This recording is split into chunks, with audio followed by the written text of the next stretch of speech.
Hi hello నమస్తే, ఎలా ఉన్నారు అందరూ? Welcome to the Sun Tarot. నా పేరు రేఖ. నేను మీ ముందుకి ఇంకొక రీడింగ్తో వచ్చానమాట. ముందుగా అందరికీ గురు పౌర్ణమి శుభాకాంక్షలు అండి. ఈరోజు పౌర్ణమి ప్లస్ మంచి పర్వదినం అనమాట. గురు పౌర్ణమి, అందరూ థ్యాంక్స్ గివింగ్ అనమాట. గురువులకు థ్యాంక్స్ చెప్పుకునే రోజు. యాక్చువల్గా గురు పౌర్ణమి అంటే జూలై 10th అయిపోయిందండి. కానీ ఈ రోజు కూడా సంవత్సరం ఎండింగ్లో కూడా మనం గురు పౌర్ణమిని పాటిస్తామన్నమాట. సో ఈరోజు మీరందరూ వీలు ఉంటే కనుక సాయిబాబా టెంపుల్కి కానీ లేదంటే శివుడి గుడికి కానీ వెళ్ళి ప్రార్థించుకోండి. వాళ్ళకు ఒక గ్రాటిట్యూడ్ అనేది తెలియచేయండి. సో మీకు అంతా మంచి జరుగుతుంది. ఈరోజు మీకు అందరికీ తెలుసు కదా, పసుపు రంగు అనేది వేసుకుంటే మంచిది. సో పసుపు రంగు క్లోత్స్ అన్ని వేసుకుంటే మంచిది. సో ఈ పౌర్ణమి తర్వాత మీ లవ్ లైఫ్లో ఎటువంటి మార్పులు రాబోతున్నాయి, లేదంటే మీ పర్సన్ యొక్క ఆలోచనలు ఎలాగ మారబోతున్నాయి అనేది ఈరోజు యొక్క రీడింగ్ అనమాట. సో కరెంట్ ఫీలింగ్స్ అనుకోవచ్చు, లేదంటే మీ లవ్ లైఫ్లో ఎట్లాంటి మార్పులు రావచ్చు. సో ఏ మెసేజెస్ వస్తే కనుక ఆ మెసేజెస్ అనేది నేను మీకు డెలివర్ చేస్తాను. ఓకే. సో ముందుగా ఏంటంటే నా టారో కోర్స్ అనేది 15th నుంచి స్టార్ట్ అవుతుందండి. Interested members can join. Okay. ఇంకా డీటెయిల్స్ ఏమైనా కావాలంటే నాకు వాట్సాప్ మెసేజ్లో పెట్టండి, నేను రిప్లై చేస్తాను. సరే, let start the reading. So energy exchange కోసం లైక్, షేర్, సబ్స్క్రైబ్, కామెంట్ చేయండి. ఖచ్చితంగా మీకు ఈ రీడింగ్ అనేది రెజనేట్ అవుతుంది. Thanks for choosing Sun Tarot. So spirits and angels మాకు గైడెన్స్, క్లారిటీ ఇవ్వండి. ఈ గురు పౌర్ణమి తర్వాత నా వ్యూవర్స్ యొక్క పర్సన్ ఎవరైతే ఉన్నారో వాళ్ళ ఆలోచనలో ఎటువంటి మార్పులు రాబోతున్నాయి. ఫస్ట్ ఆఫ్ ఆల్ మన ఎనర్జీస్ అనేవి చూద్దామండి. మీ ఎనర్జీ ఎలా ఉంది, మీ పార్ట్నర్ ఎనర్జీ ఎలా ఉంది అనేది చూద్దాం. ఇది మీ ఎనర్జీ అన్నమాట. ఇదేమో మీ పార్ట్నర్ ఎనర్జీ. ఓకే. సో ఈ మీ ఇద్దరు ఎనర్జీస్ కూడా బాగానే ఉన్నాయండి. మీరేంటంటే ఒక బ్యాలెన్స్ కావాలని, ఒక న్యాయం జరగాలని మీరు కోరుకుంటున్నారు. ఈ కనెక్షన్లో మీకు ఏదో ఒక ఏంటంటే సపరేషన్ కానీ, లేదంటే ఒక ఇగ్నోర్ చేయడం, బ్లాక్ చేయడం, గోస్ట్ చేయడం, ఇలాంటివి ఏవో జరిగాయి అనమాట. సో దానివల్ల ఏంటంటే మీరు ఒక న్యాయం అనేది కోరుకుంటున్నారు. మీ ఇద్దరి మధ్యలో ఈక్వల్ గివ్ అండ్ టేక్, ఒక బ్యాలెన్స్ అనేది మీరు కోరుకుంటున్నారనమాట. సో మీ ఆలోచనలు అనేవి పాజిటివ్గానే ఉన్నాయి. మీరు పాజిటివ్గానే, పేషెన్స్గానే వెయిట్ చేస్తున్నారు. ప్లస్ ఏంటంటే మీ ఇంట్యూషన్ ఒకటి చెప్తుంది, కానీ జరిగేది ఒకలాగుంది. సో దానివల్ల మీరు కన్ఫ్యూజ్ అయిపోతున్నారు. అంటే మీకు ఎప్పటికైనా మీరు కలుస్తారు అనే నమ్మకం అయితే ఉంది, కానీ రియాలిటీలో చూస్తే అది జరగటం లేదు.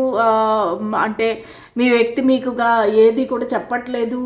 సో దానివల్ల ఏంటంటే మీరు కొంచెం టెన్స్డ్గా, కొంచెం కన్ఫ్యూజన్లో అనేది ఉన్నారు. దేవుణ్ణి ప్రార్థిస్తున్నారు. అలాగే లా ఆఫ్ అట్రాక్షన్ ఏదైనా ఉంటే అది మీరు ట్రై చేస్తున్నారు, మేనిఫెస్ట్ చేస్తున్నారు. ఓకేనా? సో ఇప్పుడు మీ పర్సన్ యొక్క ఎనర్జీస్ ఎలా ఉన్నాయంటే వాళ్ళు కొంచెం సీక్రెటివ్ మోడ్లో ఉన్నారండి. ప్రస్తుతానికి వాళ్ళు ఒక రకమైన ఎడిక్షన్ అనొచ్చు, ఒక చెడు దారిలోని, ఒక చెడ్డ బ్యాడ్ హ్యాబిట్లోనే ఉన్నారండి. సో అది ఏదైనా కావచ్చు, బ్యాడ్ హ్యాబిట్ అనేది మీకే బాగా తెలిసి ఉంటుంది మీ పర్సన్ గురించి. సో దాన్ని అవాయిడ్ చేయడానికి కానీ, దాన్ని పోగొట్టుకోవడానికి కానీ ఈ సపరేషన్ అనేది వాళ్ళు తెచ్చారు. కానీ రిజల్ట్ అనేది మంచిగానే ఉంటుంది. ఈ సపరేషన్ ఏదైతే ఉందో, ఈ సీక్రెట్స్ ఏవైతే ఉన్నాయో, టైం వచ్చినప్పుడు మీకు అవన్నీ బయటపడతాయి ఖచ్చితంగాను. ఒక డివైన్ టైమింగ్ రావాలని వాళ్ళు వెయిట్ చేస్తున్నారు. సో వాళ్ళలో ఉండే ఒక నెగిటివ్, ఒక బ్యాడ్ హ్యాబిట్ ఏదైతే ఉందో, ఒక నెగిటివ్ ఏదైతే ఉందో, అంటే నెగిటివ్ ఎనర్జీ ఏదైతే ఉందో దాన్ని పోగొట్టుకోవాలని చెప్పేసి వాళ్ళు ప్లాన్ చేస్తున్నారనమాట. సో దానివల్ల ఏంటంటే మీకు అది తెలియకుండా ఉండాలని చెప్పేసి వాళ్ళు సీక్రెట్గా పెట్టారు. సో వాళ్ళు చాలా ఏమంటారు, మెచ్యూర్డ్ పర్సన్ అని చెప్పచ్చు, ఇంటెలెక్చువల్ పర్సన్ అని చెప్పచ్చు. సో వాళ్ళకి ఏంటంటే ఈ మంచి చెడు అనేది ఏది కరెక్ట్ అనేది వాళ్ళు ఆలోచిస్తున్నారు. దాని గురించి చాలా ఒక మెడిటేషన్ అనొచ్చు, ఒక స్పిరిచువల్ ప్రాక్టీసెస్ అనొచ్చు, ఏదో ఒకటి వాళ్ళు అయితే చేస్తున్నారు. సో దానివల్ల ఏంటంటే వాళ్ళు హైలీ ఇంట్యూటివ్ అనమాట. సో వాళ్ళ ఇంట్యూషన్ అడిగి తెలుసుకున్నారు, ఒంటరిగా ఉండడానికి ప్రయత్నిస్తున్నారు. వాళ్ళ లైఫ్లో ఉండే మంచి చెడు అనేది బ్యాలెన్స్ చేయడానికని వాళ్ళు ట్రై చేస్తున్నారు. ఇది వాళ్ళ యొక్క ఎనర్జీ. సో ఇప్పుడు చూద్దాము ఈ పౌర్ణమి తర్వాత మీ వ్యక్తిలో ఎటువంటి మార్పులు రాబోతున్నాయి. ఈ పౌర్ణమి తర్వాత మీ వ్యక్తిలో ఎటువంటి మార్పులు రాబోతున్నాయి, వాళ్ళ ఆలోచనలో ఎటువంటి మార్పులు రాబోతున్నాయి? స్పిరిట్స్ అండ్ ఏంజల్స్ మా గైడెన్స్ క్లారిటీ ఇవ్వండి. నా వ్యూవర్ యొక్క పర్సన్ మనసులో ఎటువంటి మార్పులు రాబోతున్నాయి? 9 of swords, ace of wands, justice. Okay, so మీ పర్సన్ మీ దగ్గర నుంచి విడిపోయారు కాబట్టి, అంటే కొంతమందికి చాలామందికి నాకు ఏం కనిపిస్తుంది అంటే నో కాంటాక్ట్, నో కమ్యూనికేషను. అసలు మీకైతే ఏం జరిగింది అనేది కూడా తెలియట్లేదు, వాళ్ళ లైఫ్లో ఏం జరుగుతుంది అనేది కూడా మీకు తెలియదు అనమాట. సో వాళ్ళైతే ప్రస్తుతానికి ఏదో ఒక సమస్యలో ఉన్నారండి. అది ఒక హెల్త్ ఇష్యూ అవ్వచ్చు, లేదంటే ఏదైనా ఒక డిప్రెషన్, యాంగ్జైటీ అటువంటివి అవ్వచ్చు. సో వాళ్ళు ఏంటంటే చాలా బాధపడుతున్నారు, ఈ కనెక్షన్ గురించి కూడా ఆలోచిస్తున్నారు. ఈ సెపరేషన్ ఏదైతే ఉందో సో వాళ్ళకు కూడా అది బాధగానే ఉంది. ఒక విధంగా చెప్పాలంటే ఒక హాస్పిటలైజ్ అయి ఉండొచ్చు, లేదంటే వాళ్ళకి రాత్రులు నిద్ర పట్టకుండా మధ్యరాత్రిలో లేచి ఏడుస్తూ ఉండొచ్చు. సో వాళ్ళ ఎనర్జీస్ అయితే ప్రస్తుతానికి బాగలేవన్నమాట. సో వాళ్ళు ఏం చేయాలనుకుంటున్నారంటే ఖచ్చితంగా మీరు అడిగిన ఏదైతే న్యాయం ఉందో అది ఇవ్వాలి అనుకుంటున్నారు, ఒక బ్యాలెన్స్ అనేది తీసుకురావాలి అనుకుంటున్నారు, ఒక రొమాంటిక్, ఒక ప్యాషనేట్ న్యూ బిగినింగ్ అయితే మీతో చేయాలనుకుంటున్నారు. ఈ కనెక్షన్ని మళ్ళీ మొదలు పెట్టాలనుకుంటున్నారు. ఎందుకంటే వాళ్ళకి డివైన్ అనేది మాటి మాటికి వాళ్ళకి గైడెన్స్ ఇస్తుంది, మిమ్మల్ని గుర్తు చేస్తుంది వాళ్ళకి. సో మీకు అందరికీ తెలుసు, డివైన్ గుర్తు చేయాలంటే రకరకాల పద్ధతులు ఉంటాయి. ఒక సింక్రనిసిటీ అనేసి నంబర్స్ కనిపించవచ్చు, ఏంజల్ నంబర్స్ కనిపించవచ్చు, లేదంటే మీ పేరు మాటి మాటికి వాళ్ళకి వినిపిస్తూ ఉండొచ్చు, లేదంటే టీవీ స్క్రీన్ పైన కనిపిస్తూ ఉండొచ్చు. సో దానివల్ల ఏంటంటే మీరు మాటి మాటికి వాళ్ళ మనసులో అయితే మెదులుతున్నారనమాట. సో దానివల్ల ఏంటంటే వీళ్ళు ఈ పౌర్ణమి తర్వాత ఎటువంటి యాక్షన్ తీసుకోవచ్చు అంటే కనుక ఒక న్యూ బిగినింగ్ కోసం అనేసి మిమ్మల్ని అప్రోచ్ అవ్వచ్చు, మీ దగ్గరికి రావచ్చు. అలాగే కూడా ఒక న్యాయం అనేది చేయాలని ట్రై చేయొచ్చు, ఇద్దరికి ఒక బ్యాలెన్స్ అనేది చేయాలని ట్రై చేయొచ్చు. వెరీ రేర్ కొంతమందికి ఏంటంటే మీరు ఒక కోర్టు మ్యారేజ్ డెసిషన్ అనేది కూడా తీసుకోవచ్చు అనమాట. అంటే ఏంటంటే లీగల్గా ఒక మ్యారేజ్ అనేది చేసుకుందాము, లేదంటే అందరికీ తెలిసేలాగా చేద్దాము అన్నట్టుగా మీరిద్దరూ ఒక ఒప్పందానికి రావచ్చు. లేదు ఒక వైఫ్ అండ్ హస్బెండ్ అయి ఉండి మీకు విడాకుల వరకు కోర్టు కేసు కనుక వెళ్ళిపోయి ఉంటే కనుక అది మళ్ళీ వెనక్కి వచ్చి మీరిద్దరూ రీయూనియన్ అయ్యే అవకాశం ఉంది ఈ పౌర్ణమి తర్వాత. సో ఇవన్నీ జరిగే అవకాశం అయితే ఉందన్నమాట. ఓకే, ఇంకా చూద్దాము మీ లవ్ లైఫ్లో ఎటువంటి మార్పులు రాబోతున్నాయి. ఈ పౌర్ణమి తర్వాత మీ లవ్ లైఫ్లో ఎటువంటి మార్పులు రాబోతున్నాయి? స్పిరిట్స్ అండ్ ఏంజల్స్ మా గైడెన్స్ క్లారిటీ ఇవ్వండి. ఈ పౌర్ణమి తర్వాత నా వ్యూవర్స్ ఎవరైతే ఉన్నారో వాళ్ళ లైఫ్లో ఎటువంటి మార్పులు రాబోతున్నాయి? The tower, 8 of intelligence, 2 of charisma. Okay, very very clear message అండి. కొంతమందికి ఇక్కడ ఎవరైతే నా వ్యూవర్స్ ఉన్నారో వాళ్ళకి ఒక అన్వాంటెడ్ రిలేషన్షిప్ అనేది ఉంది, లేదంటే మీకు హెల్తీ కానీ ఒక రిలేషన్షిప్ అయితే మీ లైఫ్లో ఉంది. సో అది ఒక టవర్ మూమెంట్ లాగా వచ్చి అది అన్వాంటెడ్ రిలేషన్షిప్ ఏదైతే ఉందో అది కట్ అయిపోతుంది, ఎండ్ అయిపోతుంది, ఒక బ్లాకేజ్ ఎనర్జీ అయితే వస్తుంది. సో మళ్ళీ మీరు ఒక న్యూగా ఒక ఫ్రెష్గా స్టార్ట్ చేయడానికి అనేది అవకాశం ఉంది. ఇక్కడ 2 ఆఫ్ చరిష్మా కూడా వచ్చింది. సో మీరిద్దరు జగల్ చేస్తున్నారు. ఎంతమందికి ఈ సిచ్యువేషన్ ఉందనేది కామెంట్ చేయండి. ఇక్కడ ఏంటంటే మీ లైఫ్లో ఇద్దరు ఉన్నారు, ఇద్దరిలో ఒకరితో మీకు ముందుకు వెళతారు, ఇంకొకరిది బ్లాక్ అయిపోతుంది. అంటే ఏంటంటే మొత్తం ఒక టవర్ మూమెంట్ వచ్చి అందరికీ తెలిసిపోవటము, ఒక ఏమంటారు పరువు నష్టం కావటము, ఇదంతా జరిగి మీ కనెక్షన్ అనేది ఎండ్ అయిపోతుంది. ఇద్దరు ఒకరినొకరు బ్లాక్ చేసుకుని ఇంకా మనము ఈ కనెక్షన్ అనేది కంటిన్యూ చేయకూడదు అనే ఒక డెసిషన్కి అయితే మీరు రాబోతారు. ఎందుకంటే ఇది అన్హెల్తీ, మీకు ఎటువంటి పరిస్థితుల్లోని మంచి ఇది రిజల్ట్ అనేది ఇవ్వట్లేదు అన్నట్టుగా మీరు ఆలోచించి దీనికి ఒక ఫుల్ స్టాప్ పెడతారు ఈ పౌర్ణమి తర్వాత. ఇది ముఖ్యంగా నాకు ఎవరైతే ఎక్స్ట్రా మ్యారిటల్ అఫైర్లో ఉన్నారో సో వాళ్ళకి అనేది నాకు ఇక్కడ క్లియర్గా కనిపిస్తుంది. సో మీకు ఏంటంటే ఒక కనువిప్పు అనేది కలుగుతుంది. సో ఈ వ్యక్తితో నేను ఉంటే ఎప్పటికీ కూడా నాకు మంచిది కాదు, నా జీవితం ఇలాగే ఎప్పటికీ టెన్షన్ యాంగ్జైటీ, నాకు ఇటువంటి పర్సన్ అవసరం లేదు అన్నట్టుగా మీరు ఒక కనెక్షన్ అనేది ఎండ్ చేస్తారు. పైన మనం చెప్పిన విధంగా మీ పార్ట్నర్ ఎవరైతే మీ మనసులో ఉన్నారో సో వాళ్ళతో న్యూ బిగినింగ్ చేయాలని మీరు అనుకుంటారు, అదే జరుగుతుంది కూడా.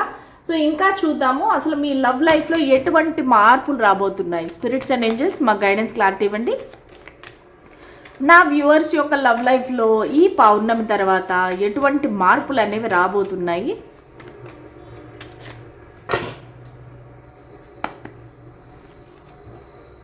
The devil, the hermit, the judgement. Okay, so ఎవరితో అయితే మీకు సపరేట్ అయ్యారో చూడండి, ఇది జనరల్ రీడింగ్ అనమాట. సో అన్ని మెసేజెస్ అందరికీ రెజొనేట్ అవ్వవు. ఇక్కడ 3 టైప్స్ ఆఫ్ పీపుల్ నాకు కనిపిస్తున్నారు. ఒకళ్ళు ఏంటంటే నో కాంటాక్ట్, నో కమ్యూనికేషన్, సపరేషన్లో ఉన్నారు. అది నార్మల్గా ఒక బాయ్ ఫ్రెండ్, గర్ల్ ఫ్రెండ్ అవ్వచ్చు, లవర్స్ అవ్వచ్చు. ఇంకొకటి వచ్చేసి ఎక్స్ట్రా మ్యారిటల్ అఫైర్. సో వాళ్ళు కూడా ఇట్లాగే బాధపడుతున్నారు, వాళ్ళైతే ఎండ్ చేయబోతారు. ఇంకా థర్డ్ది వచ్చేసి ఒక రీయూనియన్ అనమాట. మీకేంటంటే ఎవరి కోసం అయితే వెయిట్ చేస్తున్నారో, ఏ పార్ట్నర్ గురించి మీరు వెయిట్ చేస్తున్నారో ఆ పార్ట్నర్తో మీకు ఒక సెకండ్ ఛాన్స్ అనేది ఇచ్చే అవకాశం ఉంది యూనివర్స్. సో ఇది మీకు ఒక రీయూనియన్ అనేది జరగబోతుంది. మీకు యూనివర్స్ అనేది ఒక సెకండ్ ఛాన్స్ ఇవ్వబోతుంది. సో మీరేంటంటే ఇంతకాలము ఒక అబ్సెస్డ్ ఎనర్జీలో ఉన్నారు, వాళ్ళ గురించే ఆలోచిస్తూ రాత్రులు నిద్రపోకుండా, నిద్రలేని రాత్రులు అనేది గడిపారు. మీరు చాలా టెన్షన్లో ఉన్నారు, చాలా బాధలో ఉన్నారు. ఏం జరుగుతుంది ఆ వ్యక్తి లైఫ్లో అని తెలుసుకోవడానికి మీరు చాలా విధాలుగా ట్రై చేశారు. సో వాళ్ళ నుంచి ఒక సోల్ కాలింగ్ అనేది మీకు వస్తూ ఉంది. సో దానివల్ల ఏంటంటే మీకు ఒక రకంగా ఏం చెయ్యాలి అని తెలియలేని ఒక దిక్కుతోచని పరిస్థితిలో అయిపోయారు. సో దానివల్ల ఏంటంటే ప్రస్తుతానికి మీరు ఒంటరిగా ఉండటము, ఇలాగా స్పిరిచువల్గా ఆలోచించటము, మెడిటేషన్ చేయటము, లేదంటే ఒక టెంపుల్కి వెళ్ళటము, టారో రీడింగ్స్ చూడటము, ఇవన్నీ మీరు చేస్తున్నారు. ఎందుకంటే మీరు సెల్ఫ్ అనాలిసిస్ అనేది చేస్తున్నారు. అంటే నేను చేసేది కరెక్టా తప్ప, నాకు ఈ పర్సన్ కరెక్టా తప్ప అన్నట్టుగా మీరు ఆలోచించి ఒక అవేర్నెస్ అనేది తెచ్చుకుంటున్నారనమాట. సో నాకు ఏది హ్యాపీనెస్ ఇస్తుంది, నాకు ఏది కావాలి అన్నట్టుగా మీరు ఒంటరిగా కూర్చొని సోల్ సెర్చింగ్ చేస్తున్నారనమాట. అంటే మీకు ఏది కరెక్టు, ఏది మంచిది అనేది సోల్ సెర్చింగ్ చేస్తున్నారు. ఇవన్నీ మీరు ఏదైతే ప్రాక్టీసెస్ చేశారో, కొంతమంది హోపోనోపోనో ప్రేయర్ని అనేది రోజు చేస్తున్నారు. సో దానివల్ల కూడా మీ లైఫ్లో అనేది మార్పులు రాబోతున్నాయి. సో దానివల్ల ఏంటంటే మీకు ఒక సెకండ్ ఛాన్స్ అనేది యూనివర్స్ ఇవ్వబోతుంది. ఆ సెకండ్ ఛాన్స్ వల్ల ఏంటంటే మీకు ఒక మంచి మార్పులు అనేవి రాబోతున్నాయి. రీయూనియన్ అవ్వబోతుంది మీ పర్సన్ తోటి. సో ఇంకా డెడ్ అయిపోయింది అనుకున్న ఒక కనెక్షన్ ఏదైతే ఉందో, ఇంకా ఈ కనెక్షన్ ముందుకు వెళ్ళదు అనుకున్న ఏ కనెక్షన్ అయితే ఉందో ఆ కనెక్షన్ మళ్ళీ మొదలవుతుంది, రీయూనియన్ అవుతుంది మీ ఇద్దరికీను. సో ఆ ప్రకారంగా మీ లైఫ్లో అనేది, మీ లవ్ లైఫ్లో అనేది మార్పులు రాబోతున్నాయి. సో ఇప్పుడు ఒరాకిల్ లవ్ మెసేజెస్ చూద్దాము. సో దాని ద్వారా మనకి ఇంకా మరింత క్లారిటీ అనేది వస్తుంది. సో చూద్దాము. మిస్టిక్ రోజ్ ఒరాకిల్ డెక్లోంచి మనకి ఇటువంటి లవ్ మెసేజ్ వస్తాయి మీ పర్సన్ నుంచి అనేది చూద్దాం. స్పిరిట్స్ అండ్ ఏంజెల్స్ మాకు గైడెన్స్ క్లారిటీ ఇవ్వండి. నా వ్యూవర్స్ ఎవరైతే ఉన్నారో వాళ్ళ పార్ట్నర్ నుంచి మీరు మాకు లవ్ మెసేజెస్ చెప్పాలి. వాళ్ళు ఏమనుకుంటున్నారు, వాళ్ళు ఏం చెప్పాలనుకుంటున్నారు నా వ్యూవర్కి తెలియచేయండి please. Phoenix, new phase and rekindle, renew, growth, changed mind, rise from the ashes. నేను చెప్పాను కదా, మీకు ఏదైతే ఎండ్ అయిపోయింది కనెక్షన్ అనుకుంటున్నారో ఆ కనెక్షన్ అనేది మళ్ళీ రీబర్త్ అవుతుంది. మీకు మళ్ళీ సెకండ్ ఛాన్స్ అనేది వస్తుంది. Rising from the ashes, tower moment ఏదైతే వచ్చిందో అక్కడి నుంచి మీరు మళ్ళీ లేచి ఒక కొత్త న్యూ బిగినింగ్ అనేది స్టార్ట్ చేస్తారు. Twin flames, yin yang and balance, union and duality, complement, polar opposites. Okay, so మీరు ఒక ట్విన్ ఫ్లేమ్ జర్నీలో ఉన్నట్టుగా అయితే, అంటే మాటికి విడిపోవడము, కలవటము ఇలా జరుగుతుంటే గనక మీ ఇద్దరు యూనియన్ అయితే జరిగే అవకాశం ఉంది. బ్యాలెన్స్ అనేది వచ్చే అవకాశం ఉంది. చూసారా టారో అంటే ఎంత మహత్యమో. జస్టిస్ కార్డు వచ్చింది, మనకు జడ్జిమెంట్ కార్డు వచ్చింది. అవి రెండు ఇక్కడ కనిపిస్తున్నాయి. ఒకటి వచ్చి రీయూనియన్, ఇంకోటి వచ్చి బ్యాలెన్స్. సో అలాగా కనెక్ట్ అయింది మన రీడింగ్ ఏదైతే ఉందో. ఇది కన్ఫర్మేషన్ అనమాట. Sunglasses, watching, looking, perception, stalking. Okay, so ఇక్కడ చెప్పాను కదా డెవిల్ కార్డ్ కూడా ఉంది. సో మిమ్మల్ని స్టాక్ చేయడము, మీ గురించి ఆలోచించటము, మిమ్మల్ని దూరం నుంచి చూడటము, మీరు ఏం చేస్తున్నారని గమనించడము, అడగటము, ఇవన్నీ కూడా జరుగుతున్నాయి. సో మీ పర్సన్ బేసిక్గా ఏంటంటే మిమ్మల్ని మర్చిపోలేదు. నేను ఇక్కడ ట్విన్ ఫ్లేమ్స్ వచ్చిందంటే కనుక ఇందాక నేను మీకు చెప్పాను కదా ఏంజల్స్ అనేది వాళ్ళకి గుర్తు చేస్తున్నారు. అది డిఫరెంట్ ఫామ్స్లోని మేబీ ఏంజల్ నంబర్స్ కనిపించవచ్చు. మీ పేరు అనేది వాళ్ళకి డిఫరెంట్ ప్లేసెస్లో కనిపించవచ్చు. సో మిమ్మల్ని యూనివర్స్ అనేది ఏంటంటే గుర్తు చేస్తుంది వాళ్ళకి. నీ లైఫ్లో ఈ పర్సన్ అనేది ఉండాలి, మీరిద్దరిది డివైన్ కనెక్షన్ అనేది గుర్తు చేస్తుంది మీ పర్సన్కి. సో దానివల్ల మీ ఇద్దరికి అయితే ఒక రీబర్త్ అనేది జరిగే అవకాశం ఉంది. దాని గురించి మీ వ్యక్తి కూడా మీకు చెప్పాలనుకుంటున్నారు. సో వాళ్ళ మనసులోని వాళ్ళ మైండ్లోని ఒక మార్పు అనేది వచ్చింది, చేంజ్డ్ మైండ్. ఓకే, సో వాళ్ళ మైండ్లో ఒక మార్పు అనేది వచ్చింది. సో లేదు నేను ఈ వ్యక్తికి అన్యాయం చేస్తున్నాను అనే ఒక రియలైజేషన్ వచ్చింది. సో దానివల్ల వీళ్ళు మళ్ళీ మీ లైఫ్లోకి వచ్చి ఒక న్యూ బిగినింగ్ జరిగే అవకాశం ఉంది. ఓకే, సో ఇదండి ఇవాళ రీడింగ్. ఇది ఒక షార్ట్ రీడింగ్, ఎందుకంటే గురు పౌర్ణమి కదా, నాకు కూడా ఇంట్లో పనులు ఉంటాయి, ఇంకా టెంపుల్కి అది వెళ్ళాలన్నమాట. సో మీరందరూ కూడా బాగా చేసుకోండి గురు పౌర్ణమి. అలాగే టెంపుల్కి వెళ్ళండి, టెంపుల్కి వెళ్ళి మీరు ఒక థ్యాంక్స్ అనేది చెప్పండి దేవుడికి. ఓకేనా? సో వీలుంటే కనుక ఏదైనా పసుపు రంగు ఆహార పదార్థం ఏదైనా మీరు డిస్ట్రిబ్యూట్ చేయండి. మేబీ ఒక పులిహార కానీ లడ్డూలు కానీ ఏదైనా సరే. సో మీరు పంచిపెట్టడం వల్ల మీకు మంచి పుణ్యం వస్తుంది, బ్లెస్డ్ లైఫ్ అనేది ఫ్యూచర్లో ఉంటుంది. అలాగే గురువుకి సంబంధించిన మంత్రం అనేది చాంట్ చేయండి ఈరోజు, చాలా చాలా మంచిది. లేదంటే దత్త చరిత్ర చదవండి. సో అది కూడా మీకు మంచి రిజల్ట్ అనేది ఇస్తుంది, మనశ్శాంతిని ఇస్తుంది బేసిక్గా. ఓకేనా? సో రేపటి రీడింగ్లో మళ్ళీ కలుద్దాము. అంతవరకు సెలవు, బాయ్.